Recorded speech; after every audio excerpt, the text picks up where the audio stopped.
Hyderabad Nampally exhibition grounds లో LIC stall ప్రారంభించారు.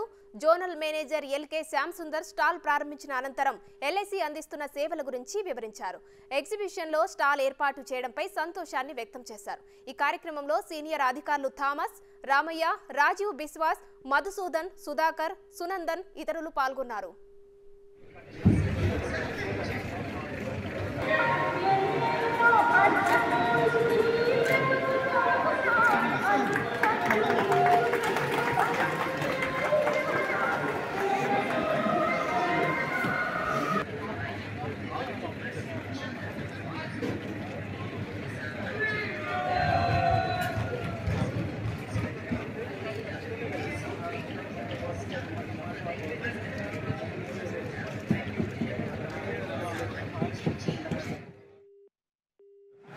But I must take this opportunity to congratulate the entire CC team led by RN.